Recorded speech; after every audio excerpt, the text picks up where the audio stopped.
Welcome to one biology. आज start करते हैं क्लास 12th बायोलॉजी का chapter number 1 that is reproduction in organism. ये वीडियो है फर्स्ट वीडियो, ये रहेगा इंट्रोडक्शन वीडियो।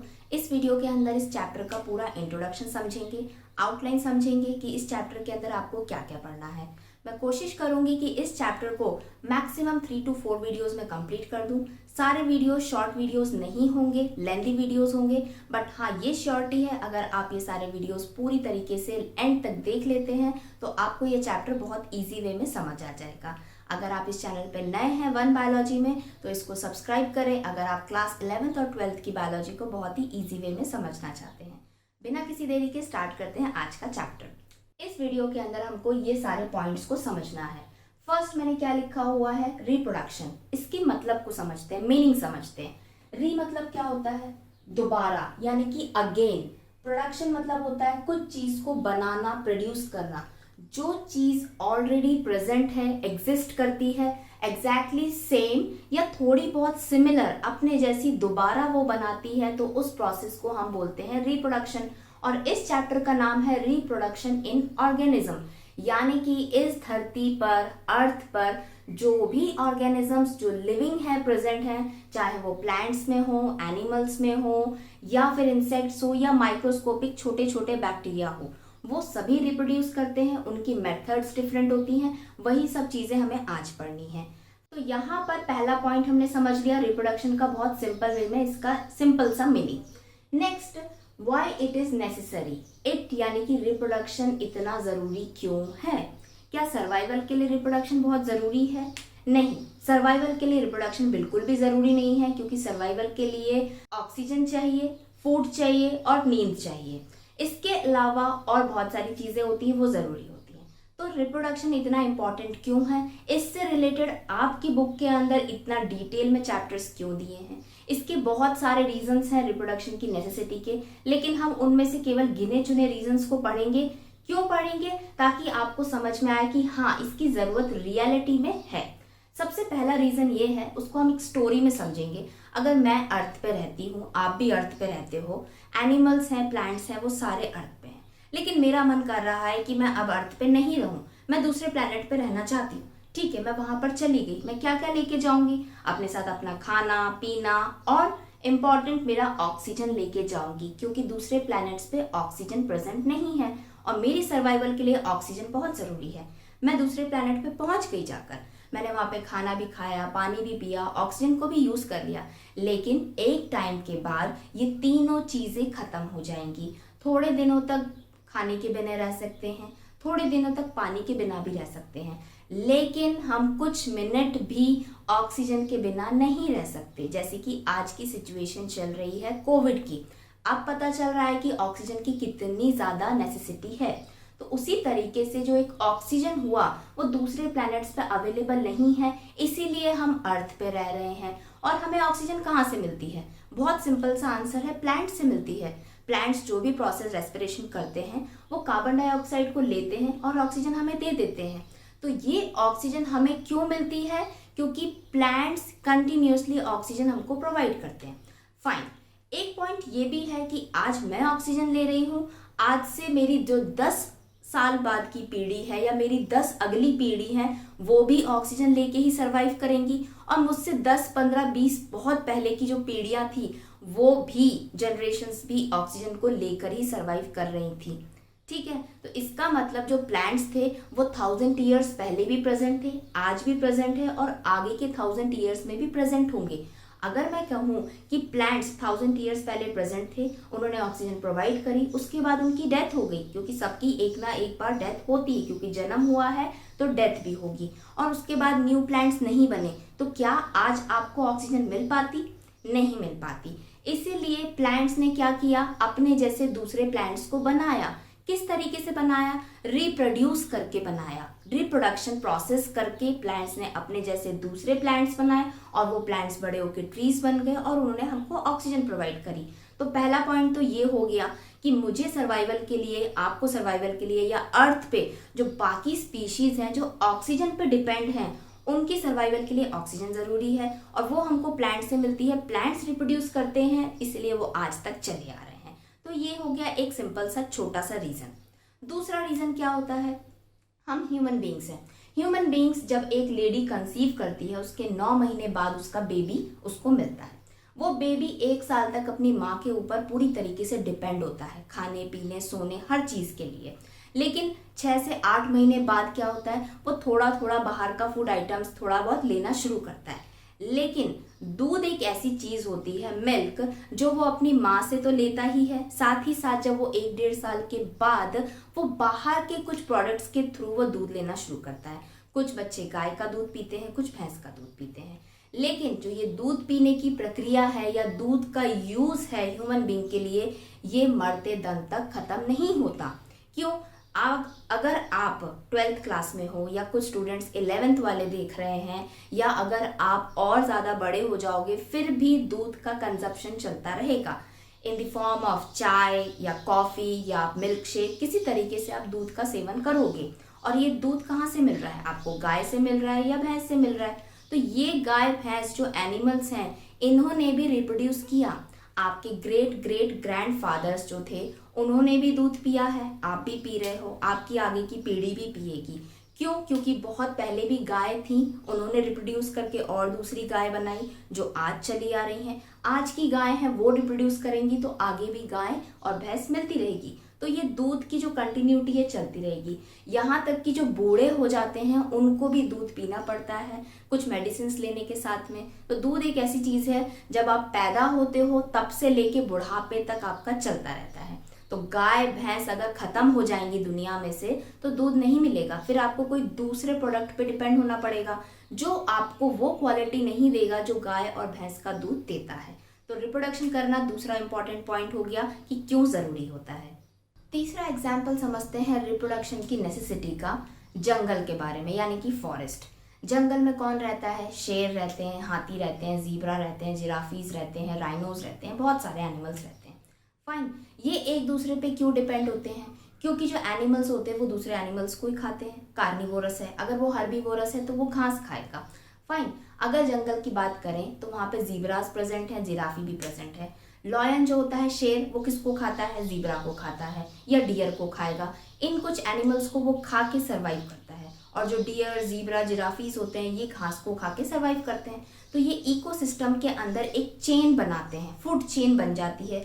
जो घास है वो ज़ीब्रा खाएगा, ज़ीब्रा को एक लॉयन खाएगा, लॉयन को दूसरे लॉयंस नहीं खाते हैं, बट हाँ अगर वो लॉयन बहुत छोटा है, किसी दूसरे फादर का है, तो लॉयंस भी दूसरे लॉयंस को खा जाते हैं, मार डालते हैं। ठीक है, अब आप सोचोगे कि यहाँ पर रिप्रोडक्शन की इंपॉर्टेंस कैसे है। अगर मैं कहूँ कि जो ज़ीब्रास हैं या डियर्स हैं ये सारे रिप्रोडक्शन करना छोड़ दें, अपने जैसे दूसरे ज़ीब्रास नहीं बनाएंगे और डियर भी नहीं बनाएंगे, तो क्या होगा? एक टाइम के बाद लॉयन, टाइगर, लेपर्ड, ये सब तो इनको मार के खाएंगे ही, लेकिन कुछ समय बाद ये डियर की जो स्पीशीज़ है, ज़ीब्रा की जो स्पीशीज़ है, ये ख़त्म हो जाएगी। क्यों? क्योंकि सारे के सारे एनिमल्स उनको खा गए। अब एक टाइम के बाद लॉयंस तो बचे हुए हैं ना, उन्होंने रिप्रोडक्शन करना नहीं छोड़ा, तो उनके तो लॉयंस बहुत सारे बनते जा रहे हैं, फिर वो दूसरे एनिमल्स को खाएंगे। और कुछ सालों बाद ऐसा हो जाएगा जब जंगल में उनके पास कुछ खाने के लिए नहीं बचेगा, तो लॉयन कभी भी घास नहीं खाएगा। वो क्या करेगा? वो दूसरी जगह माइग्रेट करेगा खाने के लिए। और जंगल को छोड़ के दूसरी जगह कहाँ होती है? जहाँ पर हम इंसान रहते हैं। और लॉयंस फिर इधर आ जाएंगे, और इधर आएंगे तो किसको खाएंगे? बाहर जो थोड़े बहुत एनिमल्स हैं उनको खाएंगे, उसके बाद वो लास्ट में ह्यूमन बीइंग पे ही अटैक करेंगे। तो इसीलिए अगर ज़ीब्रा ने, डियर ने, इन्होंने रिप्रोड्यूस करना छोड़ दिया तो हम लोगों को भी आगे चल के कुछ हार्मफुल इफेक्ट्स देखने को मिलेंगे।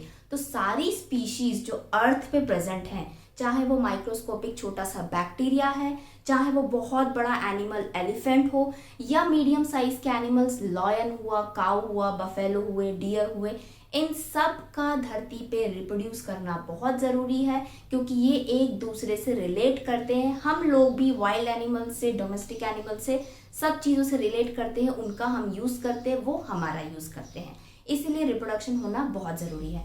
ऐसे बहुत से एग्जाम्पल्स हैं रिप्रोडक्शन को समझने के लिए कि रिप्रोडक्शन होना क्यों ज़रूरी है, लेकिन आपके माइंड में बैठ जाए कि हाँ इतना ज़रूरी है, इसलिए मैंने केवल 3 एग्जाम्पल्स आपको समझाए हैं।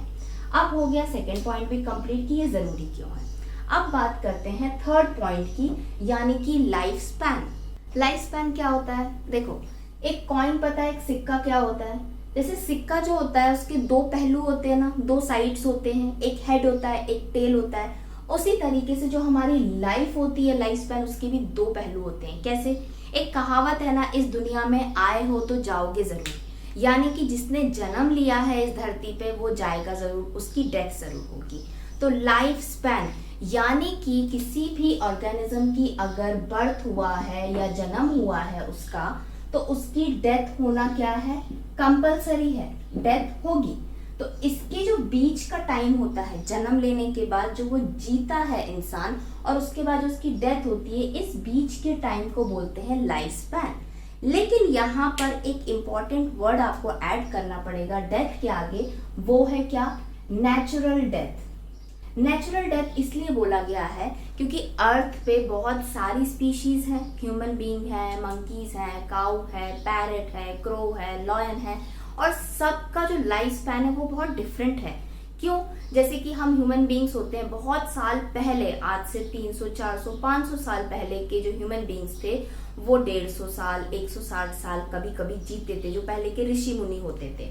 लेकिन आज के टाइम पर एक जो ह्यूमन बीइंग होता है नॉर्मल, वो 70 to 80 या मैक्स कहें 90 ईयर्स तक ही जीता है। बहुत ही रेयर ऐसे इंसान होते हैं जो 100 या 100 प्लस तक टच कर पाते हैं। तो ये होता है क्या, उनका नेचुरल लाइफ स्पैन। किसी ने अगर जन्म लिया है तो एक इंसान 70-80 साल तक रहेगा या 90 साल तक रहेगा, उसके बाद उसकी नेचुरली डेथ हो जाएगी, क्योंकि उसकी बॉडी क्या हो जाएगी, बूढ़ी हो जाएगी या बूढ़ा हो जाएगा वो, तो वो हो गई नेचुरल डेथ। लेकिन अगर किसी इंसान ने जन्म लिया है, वो 20-25 साल की उम्र में ही उसकी डेथ हो जाती है। उसके बहुत सारे रीजंस हो सकते हैं, एक्सीडेंट हो गया है या कोई डेडली डिसीज है उसको, तो वो उसकी नेचुरल डेथ नहीं होती है। तो अगर एक इंसान ने जन्म लिया और वो 25 की एज में अगर उसकी डेथ हो जाती है, तो 25 ईयर्स उसकी लाइफ स्पैन नहीं है। एक ह्यूमन बीइंग की लाइफ स्पैन होती है 70 से 80 साल। तो नेचुरल बर्थ के बाद में नेचुरल डेथ होना ही के बीच के टाइम को बोलते हैं क्या, लाइफ स्पैन बोलते हैं। अब हम पढ़ेंगे क्या, next point, feature of life span. यानी कि जो लाइफ स्पैन होता है उसका एक इम्पॉर्टेंट कैरेक्टरिस्टिक है। वो क्या है? जो लाइफ स्पैन होती है वो कभी भी किसी भी एनिमल या ऑर्गेनिज्म के साइज पे डिपेंड नहीं होती है। इसका एग्जाम्पल कैसे समझेंगे? अगर मैं कहूँ हाथी बहुत बड़ा होता है तो वो बहुत ज़्यादा जिएगा, 100, 150, 200 साल जिएगा। इंसान बहुत छोटा होता है तो वो 50-60 साल जिएगा, और चूहा और छोटा होता है तो वो केवल 10 साल जिएगा। ऐसा नहीं है। सेम साइज के एनिमल्स, बर्ड्स भी उनकी एज में बहुत ज़्यादा, उनकी लाइफ स्पैन में बहुत डिफरेंस होता है। आपकी एनसीईआरटी बुक के अंदर एग्जाम्पल दिया हुआ है किसका? पैरेट का एंड क्रो का, यानी कि कौवा, तोता और कौवा दोनों सेम साइज के हैं, स्पीशीज उनकी सेम ही है, वो बर्ड में आते हैं। एनिमल्स तो है ही, लेकिन वो क्या है, बर्ड्स हैं। तो जो पैरेट होता है उसकी लाइफ स्पैन होती है 130 से लेके 140 साल तक। वहीं दूसरी ओर जो एक कौवा होता है वो 15 साल तक ही जीता है। तो इसकी लाइफ स्पैन कितनी हो गई है, 15 साल, और पैरेट की हो गई 130 से 140 साल के बीच में। दोनों सेम साइज के हैं, लेकिन एक जो तोता होता है वो 100 साल से ऊपर तक जी रहा है, और एक कौवा है जो केवल 10 से 15 साल के बीच में जीता है।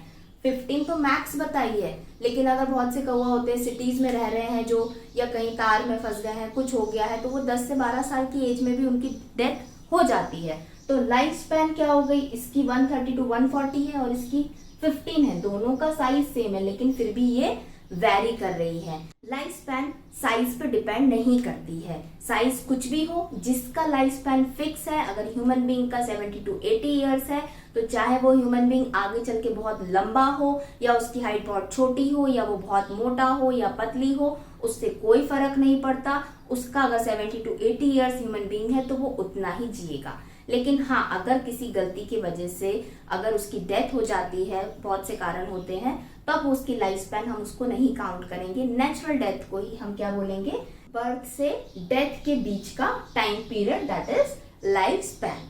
तो यहाँ पर लाइफ स्पैन की क्या डेफिनेशन हो जाएगी जो आपकी एनसीईआरटी बुक में देके रखी हुई है, टाइम पीरियड बिटवीन, कुछ ऐसा समय जो किसके बीच में है, बर्थ एंड नेचुरल डेथ के बीच में, किसकी, ऑफ एन ऑर्गेनिज्म, कोई भी ऑर्गेनिज्म हो सकता है। Fine, feature of life span आपने समझ लिया कि वो साइज पे डिपेंड नहीं होता है। नेक्स्ट हम समझेंगे क्या, मॉर्टल एंड इमॉर्टल वर्ड का मतलब क्या होता है? मॉर्टल मतलब होता है जो इंसान या जो भी स्पीशीज मर सकती है। मॉर्टल, हम कोई भी चीज जो मर सकती है, खत्म हो सकती है, उसको मॉर्टल बोलते हैं। और जो खत्म नहीं हो सकती उसको हम इमॉर्टल बोलते हैं। जैसे हिंदी में बोलते हैं ना, अमर, अजर और अमर, जो कभी बूढ़ा नहीं हो सकता और जो कभी मर नहीं सकता। ऐसा होता नहीं है, लेकिन ये वर्ड बताया गया है, मॉर्टल एंड इमॉर्टल। ये दोनों वर्ड हमको क्यों समझने हैं? क्योंकि आपकी बुक में एक लाइन लिखी गई है, no individual is immortal except single cell organism. यहाँ पर हम उसको लिख लेते हैं, क्या?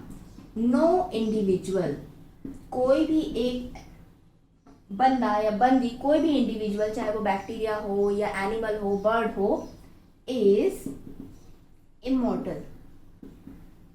ऐसा कोई नहीं है कि जो मर नहीं सकता है, एक्सेप्ट, एक्सेप्शन दिया हुआ है, कोई ना कोई है ऐसा जो कभी मर नहीं सकता।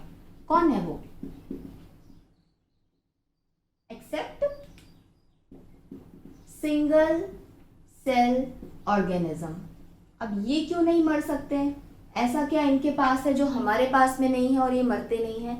इनके पास अलग से कुछ भी नहीं होता है, ये केवल सिंगल सेल होता है। क्या होता है? एक सिंगल सेल होता है, सिंपल सा। और इनके पास में दूसरे सेल्स नहीं होते हैं, तो कोई ऑर्गन्स नहीं होते, कोई टिश्यूज नहीं होते। ये एक सेल है और यही एक इसकी बॉडी है। ये बॉडी क्या करेगा? ये सेल जब अपने आप को ग्रो करेगा, मैच्योर करेगा, और जब इसका रिप्रोडक्शन का टाइम आएगा या अपने जैसे दूसरे प्रोजेनीज, ऑफस्प्रिंग को बनाने का टाइम आएगा, तो ये पहले अपने आप को क्या करेगा? थोड़ा सा बड़ा कर लेगा, और उसके बाद में ये अपने आप को क्या करेगा? ब्रेक करके दो सेल्स बना देगा। तो ये सेम सेल अपने जैसे दो सेल्स को बना दिया।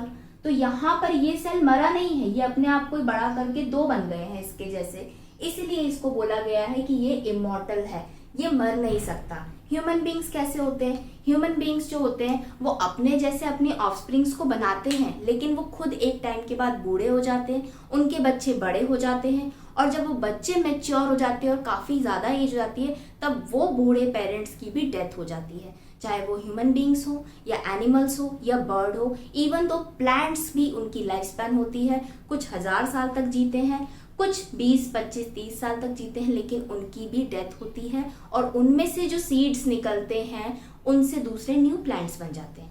लेकिन ये सिंगल सेल ऑर्गेनिजम्स जो होते हैं, ये अपने को ही, खुद को ही बड़ा करके तोड़ लेते हैं और खुद दो बन जाते हैं, और ये बनने के बाद ये फिर अपने आप को दो कर लेंगे।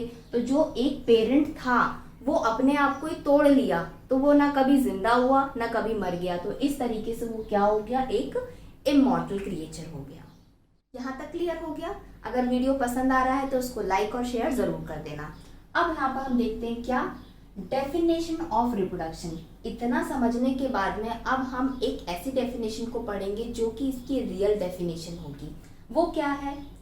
Reproduction it is a biological process. कैसा प्रोसेस है ये? बायोलॉजिकल प्रोसेस, जिसके अंदर इन विच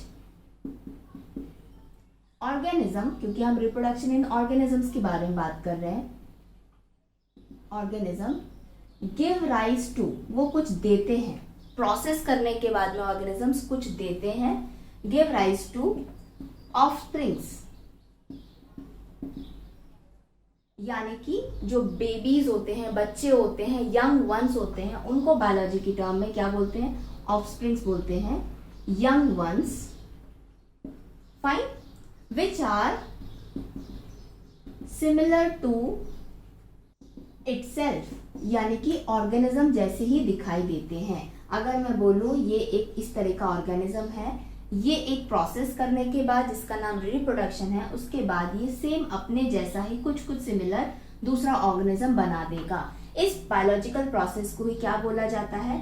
रिप्रोडक्शन बोला जाता है। जब रिप्रोडक्शन होने के बाद में ऑफस्प्रिंग बन जाता है, ये यंग वंस बन जाते हैं, जिनको हम ये बोलते हैं यंग वंस बन जाते हैं। अब ये क्या करते हैं? ये अगेन कुछ स्टेजेस में जाते हैं अपनी लाइफ के, क्योंकि अब इनकी न्यू लाइफ आई है, तो अगेन ये वो सारे स्टेजेस में जाएंगे जो इनके पेरेंट जा चुके हैं। जैसे कि अभी ये जो नया बना है ऑफस्प्रिंग, तो इसको हम बोलेंगे जुवेनाइल स्टेज, क्योंकि ये बहुत छोटा है और ये वो प्रोसेस नहीं कर सकता जिस प्रोसेस से ये बनकर आया है। यानी कि रिप्रोडक्शन का प्रोसेस जुवेनाइल स्टेज के अंदर यंग वंस नहीं कर सकते। ये जुवेनाइल स्टेज हो गया। जुवेनाइल स्टेज के बाद में क्या होता है, वो अपने आप को ग्रो करते हैं। ये ग्रो करेगा, बढ़ेगा, मैच्योर होगा। फाइन, मैच्योर होने के बाद में ही वो क्या करेगा, रिप्रोड्यूस करेगा। रिप्रोड्यूस करने के बाद में क्या हो जाएगी, उसकी डेथ। और इस समय में रिप्रोडक्शन के टाइम पे वो अपने जैसे दूसरों को बना चुका होगा। तो अगर ह्यूमन बीइंग के बारे में बात करें तो जब एक बेबी होता है, वो यंग वंस होता है, जुवेनाइल स्टेज में होता है, तो वो धीरे धीरे ग्रो करता है। जब वो ग्रोइंग स्टेज में होता है, 10 साल की एज भी ग्रोइंग स्टेज होती है, 11-12 साल की स्टेज भी ग्रोइंग स्टेज होती है। तो उस स्टेज के अंदर वो रिप्रोड्यूस नहीं कर सकते, वो चाह कर भी रिप्रोड्यूस नहीं कर सकते, क्योंकि उनकी जो बॉडी के अंदर के स्ट्रक्चर्स होते हैं या कहीं कुछ हॉर्मोन्स होते हैं जो रिप्रोडक्शन में यूज आते हैं, वो नहीं बने होते। जैसे ही उनकी 13-14 की एज आ जाती है ह्यूमन बीइंग में, चाहे वो गर्ल हो या बॉय हो, तब उनका टीन एज स्टार्ट हो जाता है। तब उनको कुछ ऐसे कैरेक्टर्स आने लगते हैं जिससे वो सेक्सुअली एक्टिव होते हैं, और वो कैरेक्टर्स आते आते उनके 16-17 हो जाते हैं।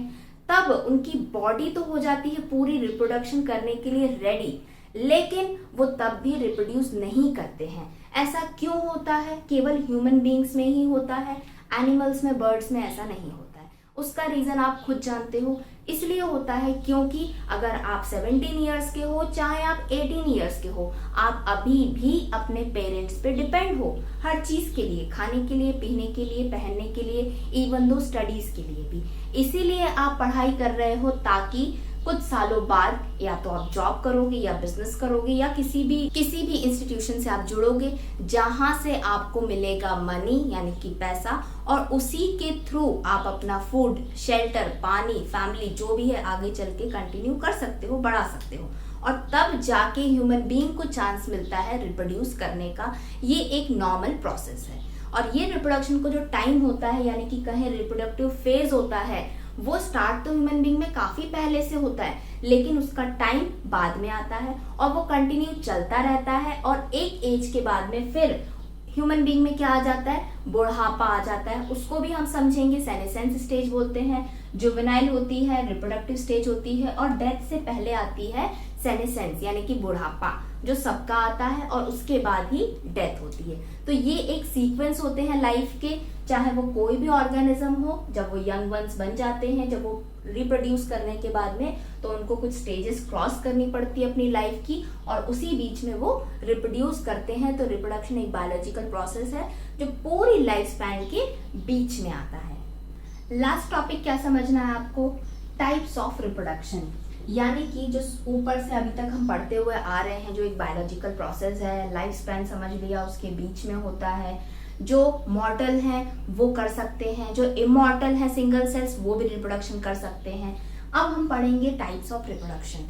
अब टाइप्स क्यों होते हैं? टाइप्स इसलिए होते हैं क्योंकि ह्यूमन बीइंग्स एनिमल से डिफरेंट होते हैं, एनिमल्स हमसे डिफरेंट होते हैं, और हम और एनिमल्स प्लांट से डिफरेंट होते हैं, प्लांट्स भी हमसे डिफरेंट होता है। इट मीन्स अर्थ के ऊपर जितने भी ऑर्गेनिजम्स प्रेजेंट हैं वो प्रेजेंट तो हैं, लेकिन वो आपस में बहुत ज्यादा डिफरेंट है। तो डिफरेंट है, उनकी लाइफस्टाइल भी डिफरेंट है, उनका खाना पीना भी डिफरेंट है, तो उनका रिप्रोडक्शन का प्रोसेस भी डिफरेंट होगा। तो आपको इस चैप्टर के अंदर पढ़ने हैं 2 टाइप्स का रिप्रोडक्शन। एक है असेक्सुअल रिप्रोडक्शन, जिसके लिए एक डिटेल वीडियो रहेगा, लेंथी वीडियो रहेगा।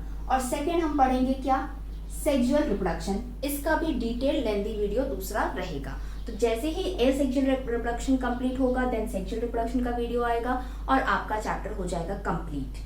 तो यहाँ पर डिटेल में असेक्सुअल एंड सेक्सुअल रिप्रोडक्शन को हम नहीं पढ़ेंगे, हम केवल ऊपर की आउटलाइन को समझेंगे कि असेक्सुअल रिप्रोडक्शन एग्जैक्टली होती क्या है और इसके अंदर हमें आगे नेक्स्ट वीडियोस में क्या पढ़ना है। तो सबसे पहले हम बात करें कि जो रिप्रोडक्शन के 2 टाइप्स हैं, असेक्सुअल एंड सेक्सुअल, इसका बेसिस क्या है। क्या बेसिस पे हमने इसको 2 पार्ट में डिवाइड कर दिया रिप्रोडक्शन को? इसका बेसिस बहुत ही सिंपल है, पेरेंट्स, यानी कि आप, मैं, हमारे पेरेंट कितने हैं, हमारे पेरेंट्स में आते हैं हमारी मम्मी और हमारे पापा, यानी कि 2 इंडिविजुअल आते हैं। लेकिन ऐसे बहुत से एनिमल्स होते हैं, प्लांट्स होते हैं, जिनमें मम्मी और पापा डिफरेंट नहीं होते, कोई एक सिंगल पेरेंट होता है।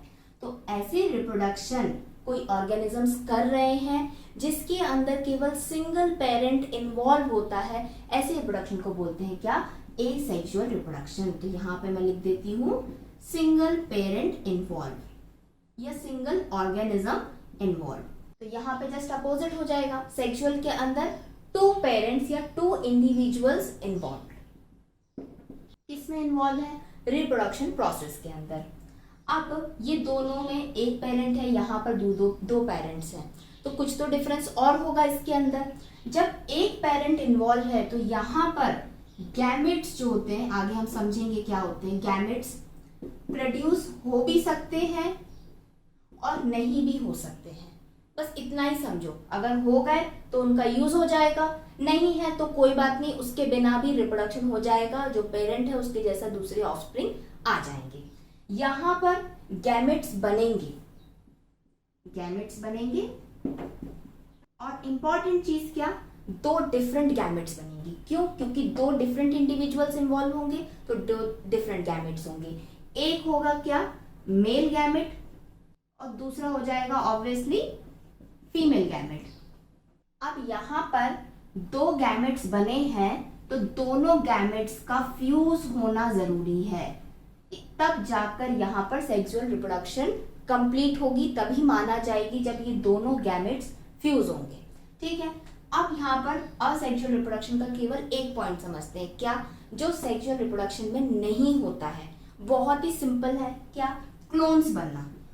क्लोन्स क्या होता है, देखो यहाँ पर एक पेरेंट होता है या एक इंडिविजुअल होता है, वो गैमेट बनाए या ना बनाए उससे कोई मतलब नहीं है, वो कुछ ना कुछ प्रोसेस करके, रिप्रोडक्शन का प्रोसेस करके अपने जैसे दूसरे इंडिविजुअल्स को बना देता है। तो वो जो दूसरे इंडिविजुअल्स या ऑफस्प्रिंग्स बनते हैं वो एग्जैक्टली बिल्कुल सेम होते हैं अपने पेरेंट के जैसे। आप पता नहीं कर सकते इसमें पेरेंट कौन है, ऑफस्प्रिंग कौन है। लेकिन अगर हम यहाँ सेक्सुअल रिप्रोडक्शन के बारे में बात करें तो हम जैसे ह्यूमन बींग्स होते हैं, हम हमारे पेरेंट्स की तरह तो दिखते हैं, ह्यूमन बींग्स की तरह दिखते हैं, 2 हाथ होते हैं, 2 पांव होते हैं, एक सिर होता है। अगर माँ के बाल बहुत बड़े हैं तो बच्ची के बाल भी बहुत बड़े होंगे, लेकिन उसके बावजूद भी आप अपने पेरेंट्स से बहुत ज्यादा डिफरेंट दिखते हो।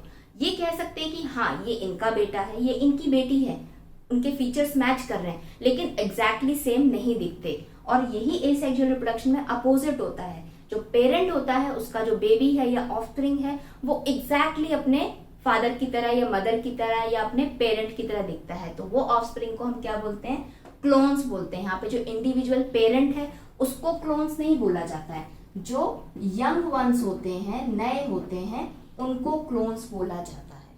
ठीक, तो अब देखते हैं कि आपको जो नेक्स्ट वीडियो रहेगा एसेक्सुअल रिप्रोडक्शन का, उसके अंदर आप क्या क्या पढ़ोगे। यहाँ पे बहुत छोटे छोटे पॉइंट्स को समझते हैं कि आगे आपको क्या पढ़ना है। सबसे पहले मैं यहाँ पे लिख देती हूँ क्या, एसेक्सुअल रिप्रोडक्शन, जो कि रिप्रोडक्शन का एक टाइप है। फाइन, अब एसेक्सुअल रिप्रोडक्शन के डिफरेंट मेथड्स होती हैं, यानी कि जो रिप्रोडक्शन का प्रोसेस है वो तो एसेक्सुअली होगा, एक सिंगल पेरेंट ही करेगा, लेकिन वो सिंगल पेरेंट किसी भी स्पीशीज का हो सकता है, तो वो अलग अलग मेथड्स यूज करेगा, डिपेंड करता है उसको कौन सी मेथड फिजिबल लगती है। अब आप सोचोगे कि इतनी सारी मेथड्स क्यों आएंगी एसेक्सुअल रिप्रोडक्शन के अंदर, जो आगे हम देखेंगे। ऐसा इसलिए है क्योंकि आपने क्लासिफिकेशन समझा है, आर.एच. व्हिटेकर ने बहुत सारे जो हमारे ऑर्गेनिजम्स हैं धरती पर, ह्यूमन बींग्स हैं या बैक्टीरिया है, प्लांट्स है, फंगस है, उन सबको डिवाइड किया हुआ है। फंगस को प्लांट्स के अंदर नहीं रखा है, प्लांट्स को एनिमल्स के अंदर नहीं रखा है। अगर मैं बोलूँ कि एक रोज का प्लांट है तो उसको मैं प्लांट बोलूंगी, उसको मैं एनिमल नहीं बोलूंगी। क्यों, क्योंकि उसकी जो कैरेक्टरिस्टिक्स है वो बाकी प्लांट से मिलती हुई है। अगर मैं बोलूंगी एक काऊ है तो काऊ एक एनिमल है, बाद में मैं बोलूंगी कि वो डोमेस्टिक एनिमल है, वो हर्बीवोरस है, वो घास खाती है, लेकिन वो एक प्लांट तो नहीं है ना। कुछ तो ऐसी चीजें होंगी जो प्लांट से बिल्कुल ऑपोजिट होंगी, डिफरेंट होंगी, प्लांट से बिल्कुल मैच नहीं खाती हैं। तो इसीलिए कुछ को कैरेक्टरिस्टिक्स को हमने लिया और उसके बेसिस पे हमने सबको डिवाइड कर दिया। हमने in the sense R H. Whittaker ने किया, उनके पास ज्यादा दिमाग था इसलिए। कैसे किया उन्होंने सबसे पहले 2 चीजों को लिया, या तो कोई भी ऑर्गेनिज्म है उसके पास में सिंगल सेल होगा, एक सेल होगा, या फिर मल्टी सेलुलर होंगे। जैसे हमारे पास बहुत सारे सेल्स हैं, तभी हमारे सेल्स आपस में जुड़ के टिश्यू बन जाते हैं, कुछ ऑर्गन्स बन जाते हैं और फिर बॉडी का स्ट्रक्चर बन जाता है। तो वो हो जाते हैं क्या, मल्टी सेलुलर। तो कुछ ऑर्गेनिजम्स ऐसे भी होते हैं। फिर कुछ सिंगल सेल्स में ही ऐसे ऑर्गेनिजम्स थे जो बन गए क्या, प्रोकैरियोट्स एंड यूकैरियोट्स, यानी कि किसी के पास में न्यूक्लियस था और किसी के पास में न्यूक्लियस नहीं था। तो उस बेसिस पे इन्होंने क्या किया, कुछ ऐसे ऑर्गेनिजम्स हैं जो प्रोकैरियोट्स हैं जिनके पास न्यूक्लियस नहीं है और वो सिंगल सेल के हैं, तो उनको नाम रखा गया उसके अंदर मोनेरा, यानी कि मोनेरा एक नाम दिया गया। उसके अंदर बहुत से ऑर्गेनिजम्स के नाम रखे गए जो प्रोकैरियोट्स थे और जो कि सिंगल सेल थे। फिर आए कौन से, प्रोटिस्टा। प्रोटिस्टा ऐसे ऑर्गेनिजम्स थे जो सिंगल सेल थे, उनके पास दूसरे सेल्स और नहीं थे, लेकिन वो यूकैरियोट्स थे, उनके पास में न्यूक्लियस था, तो उनको प्रोकैरियोट्स में नहीं डाल सकते, तो इसलिए उनको किस में डाल दिया, प्रोटिस्टा के अंदर डाल दिया। अब आए कुछ ऐसे ऑर्गेनिजम्स जो यूकैरियोट्स तो थे, उनके पास न्यूक्लियस था, लेकिन वो एक सेल के नहीं बने थे, वो बहुत सारे सेल्स के बने थे, तो उनको प्रोकैरियोट्स मोनेरा में नहीं डाल सकते थे क्योंकि उनके पास मल्टीसेलुलर थे और न्यूक्लियस भी था। प्रोटिस्टा में नहीं डाल सकते क्योंकि प्रोटिस्टा जो है वो सिंगल सेलुलर है, न्यूक्लियस तो है, लेकिन मेरे पास जो ऑर्गेनिजम्स हैं वो कैसे हैं, उनके पास बहुत सारे सेल्स है और न्यूक्लियस है, तो हमने बोला कि चलो ठीक है उनको दूसरे में डाल देते हैं, मल्टीसेलुलर है, तो वो हो गए कौन से, प्लांट्स, फंगाई एंड एनिमल। अब ये समझ में आ गया आपको, एनिमल्स के अंदर जितने भी गाय हो गई, बफेलो हो गई, कैट्स हो गया, डॉग हो गया, लॉयन हो गया, जीब्रा, वो सब आ गए। फंगस में एग्जाम्पल पेनिसिलिन आप समझ सकते हो। प्लांट्स आपके आसपास दिखाई देते हैं। एमीबा जिसके बारे में हम शायद 7th 8th क्लास से पढ़ते हैं, सूडोपोडिया लाइक स्ट्रक्चर होता है, तो वो प्रोटिस्टा के अंदर आता है। उसके अंदर न्यूक्लियस होता है, हाँ होता है, क्योंकि वो यूकैरियोट्स है, लेकिन वो मल्टीसेलुलर नहीं होता है, वो सिंगल सेल होता है, तो वो प्रोटिस्टा के अंदर रखा जाता है। तो देखो इतने सारी चीजों को हमने अलग अलग डिवाइड किया, तो जो मोनेरा के अंदर ऑर्गेनिज्म आएगा वो एनिमल्स की तरह तो रिप्रोड्यूस करेगा नहीं, और जो प्लांट्स के अंदर आएगा वो प्रोटिस्टा की तरह रिप्रोड्यूस नहीं करेगा। या ऐसे बहुत से ऑर्गेनिजम्स होते हैं जो थोड़ी बहुत सिमिलैरिटी शो करते हैं रिप्रोडक्शन में या सर्वाइवल में, तो उसी बेसिस पे हमको एसेक्सुअल रिप्रोडक्शन के अंदर अलग अलग मेथड्स पढ़नी होंगी। कौन कौन सी मेथड्स हैं, कुछ नहीं, सिंपल सेल डिवीजन, कुछ नहीं, एक सेल होगा वो क्या करेगा, डिवाइड कर देगा, तो रिप्रोडक्शन हो गया, उसके वजह से दूसरे सेल्स बन गए। दूसरा हो जाएगा क्या, बाइनरी फिजन। फिजन मतलब क्या होता है, न्यूक्लियर फिजन यानी कि टूटना। बाइनरी, बाई मतलब क्या होता है, टू, यानी कि कोई एक चीज होगी और कोई एक ऑर्गेनिज्म होगा या एक सेल होगा या मल्टी सेल होगा, वो अपने आप को केवल 2 पार्ट्स में डिवाइड करेगा, तो वो हो गया क्या, बाइनरी फिजन। तीसरा हम पढ़ेंगे क्या, फ्रेगमेंटेशन। कोई सिंगल ऑर्गेनिज्म अपने आप को तोड़ लेगा, अपने आप को तोड़ेगा या अपना अंदर से कुछ ऐसी छोटे छोटे फ्रेगमेंट्स को बाहर निकाल देगा और वो बाद में चल के बड़े हो जाएंगे, तो क्या हो जाएगा, रिप्रोडक्शन हो जाएगा। फाइन। फोर्थ मेथड रहेगी क्या, स्पोरुलेशन। स्पोरुलेशन वर्ड आया है किससे, स्पोर से, यानी कि छोटे छोटे से स्पोर्स होते हैं। कुछ ऑर्गेनिजम्स अपनी बॉडी में से छोटे छोटे स्पोर्स को बाहर निकाल देते हैं और वो स्पोर्स आगे चल के ग्रो करते हैं, मैच्योर होते हैं और एग्जैक्टली अपने पेरेंट जैसे दिखाई देते हैं, क्योंकि ये एक टाइप है किसका, एसेक्सुअल रिप्रोडक्शन का। देन आ जाएगा क्या मेथड आपकी, बर्डिंग।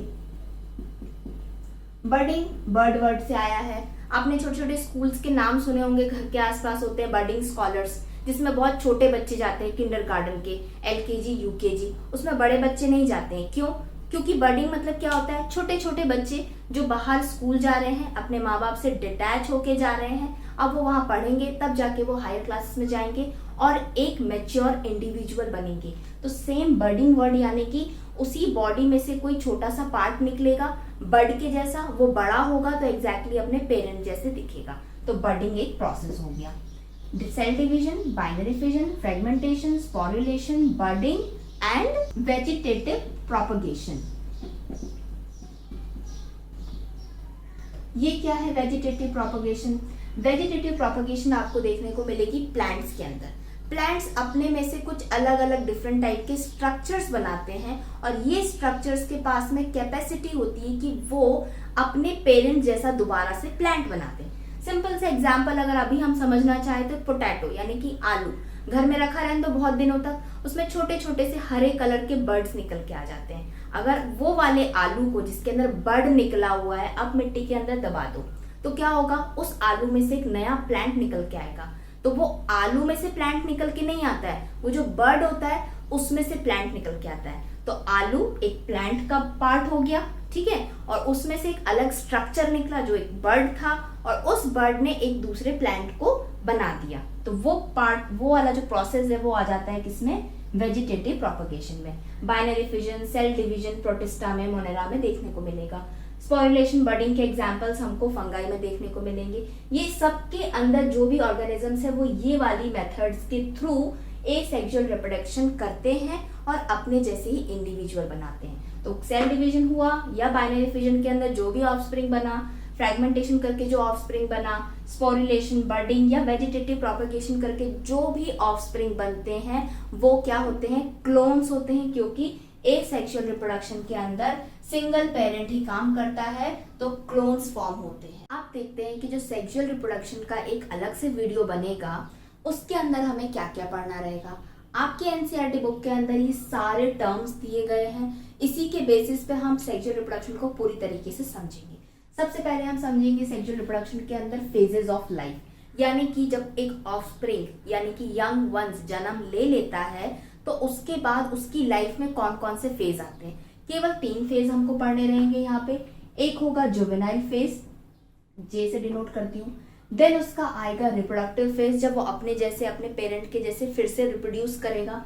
देन लास्ट में आ जाएगा क्या, सेनेसेंस स्टेज, यानी कि बुढ़ापा, जिसको हिंदी में आसान वर्ड में हम समझ सकते हैं। तो फेजेस ऑफ लाइफ में ये 3 चीजों को आपको समझना होगा, juvenile, reproductive phase and senescence phase. Then हम पढ़ेंगे क्या, टाइप्स ऑफ ब्रीडर्स, यानी कि ब्रीडर मतलब क्या होता है, जो भी स्पीशीज रिप्रोड्यूस करती है, रिप्रोडक्शन का कोई भी मेथड यूज करती है, चाहे वो सेक्सुअल हो चाहे वो एसेक्सुअल हो, तो उनको बोला जाता है ब्रीडर्स, क्योंकि वो क्या कर रही हैं, ब्रीड कर रही हैं। तो उनकी भी डिफरेंट टाइप्स होते हैं। कुछ ऐसी स्पीशीज होती हैं जो साल भर ब्रीड करती हैं, कुछ होती हैं जो कई सालों में ब्रीड करती हैं, उसके भी एग्जाम्पल्स को हम देखेंगे। नेक्स्ट हम बात करेंगे क्या, प्राइमेट्स एंड नॉन प्राइमेट्स, ये कौन होते हैं, उनमें डिफरेंस क्या होता है। वो डिफरेंस समझने के बाद में हम कुछ दूसरे पॉइंट्स को समझेंगे जो सेक्सुअल रिप्रोडक्शन में काम आएंगे। Then oestrus cycle and menstrual cycle को समझेंगे, क्योंकि जो भी सेक्सुअली रिप्रोड्यूस कर रहा है, अलग अलग गैमेट्स बना रहा है, मेल गैमेट्स हैं, फीमेल गैमेट्स है, तो ये दोनों साइकिल फीमेल के अंदर देखने को मिलेगी। अगर हम बात करें ह्यूमन बीइंग की तो उसके अंदर मेंस्ट्रुअल साइकिल होगी फीमेल के अंदर, और एनिमल्स की बात करें स्पेशली काउस की, बफेलोस की, तो उनमें मिलेगी क्या, एस्ट्रस साइकिल। इन दोनों का डिफरेंस समझेंगे, इन दोनों को समझेंगे कि ये सेक्सुअल रिप्रोडक्शन में कैसे काम आती हैं। अगर ये दोनों साइकिल प्रेजेंट नहीं है फीमेल के अंदर तो वो फीमेल रिप्रोड्यूस नहीं कर सकती। देन लास्ट में हम देखेंगे क्या, इवेंट्स इन सेक्सुअल रिप्रोडक्शन, यानी कि जो सेक्सुअल रिप्रोडक्शन का प्रोसेस है उसके अंदर अगेन कुछ डिफरेंट स्टेप्स हैं, उन स्टेप्स को हम बोल रहे हैं क्या, इवेंट्स। उसके अंदर हमको पढ़ने हैं 3 इवेंट्स। एक होगा क्या, pre fertilization event, then second होगा मेन फर्टिलाइजेशन, और लास्ट होगा क्या, पोस्ट फर्टिलाइजेशन। जैसे कि मैंने बताया सेक्सुअल रिप्रोडक्शन के अंदर 2 पेरेंट इन्वॉल्व होते हैं, एक मेल एक फीमेल, दोनों अपोजिट सेक्स के होते हैं और दोनों के गैमेट्स भी डिफरेंट होते हैं। तो ये दोनों गैमेट्स क्या करते हैं, फ्यूज करते हैं। फ्यूज करने को ही बोलते हैं क्या, फर्टिलाइजेशन। तो फ्यूज तब करेंगे ना जब वो गैमेट्स बनेंगे। तो प्री फर्टिलाइजेशन इवेंट के अंदर हमको क्या देखना है कि वो गैमेट्स कैसे बनते हैं।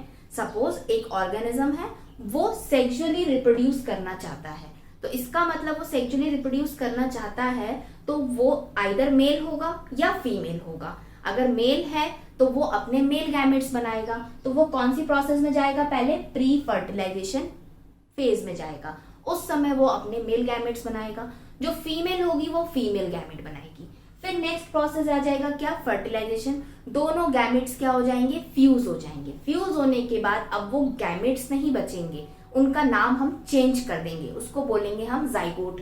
अब पोस्ट फर्टिलाइजेशन इवेंट में हम समझेंगे कि जाइगोट बनने के बाद में जो मेल और फीमेल गैमेट से जाइगोट बना, वो जाइगोट आगे किस तरीके से ग्रो करेगा, मैच्योर करेगा और एक इंडिविजुअल का फॉर्म करेगा। क्यों? क्योंकि देखो प्री फर्टिलाइजेशन और फर्टिलाइजेशन के अंदर जो गैमेट्स होंगे, छोटे छोटे सेल्स होंगे, वो सेल फ्यूज करेंगे। अभी हम केवल सेल्युलर लेवल पे बात करेंगे, यानी कि जो भी फ्यूजन होगा, प्रोसेस होगा, वो सेल्स करेंगे। लेकिन हमको पोस्ट फर्टिलाइजेशन जो ऑफस्प्रिंग डेवलप होगा रिप्रोडक्शन के बाद में, यंग वंस क्या सेल है? नहीं, वो ग्रुप ऑफ सेल्स हैं, एक इंडिविजुअल है। तो किस तरीके से एक ये छोटे छोटे सेल्स अपने आप को फ्यूज करके एक बड़ी सी बॉडी बनाएंगे। ह्यूमन बीइंग की बात करें तो ब्रेन के सेल्स अलग होते हैं, आईज के अलग होते हैं, स्किन के अलग सेल्स होते हैं, स्टमक के अलग होते हैं, लंग्स के अलग होते हैं, हार्ट के अलग होते हैं। तो ये डिफरेंट सेल्स हैं। लेकिन जब एक ह्यूमन बीइंग को रिप्रोड्यूस करना है तो उसके गैमेट्स अलग तरह के सेल से बनेंगे, और वो सेल्स के पास में इतनी कैपेसिटी होती है कि वो डिफरेंट टाइप के सेल्स को बनाते हैं और उनको अटैच करके टिश्यू बनाते हैं और फिर एक बॉडी बन जाती है। तो वो सारी प्रोसेस हम देखेंगे। आज के लिए यहाँ पे वीडियो हो गया आपका कंप्लीट, जिसमें हमने इंट्रोडक्शन बात करी, इंट्रोडक्शन ऑफ दिस चैप्टर, कि हमको पूरे आगे के वीडियोस में क्या पढ़ना है। लेंथी वीडियो है, बट ये श्योर है कि आपको ये वीडियो देखने के बाद में जब आप नेक्स्ट एसेक्सुअल रिप्रोडक्शन को समझोगे, तब आपको समझ में आएगा कि एग्जैक्टली रिप्रोडक्शन प्रोसेस में क्या होता है।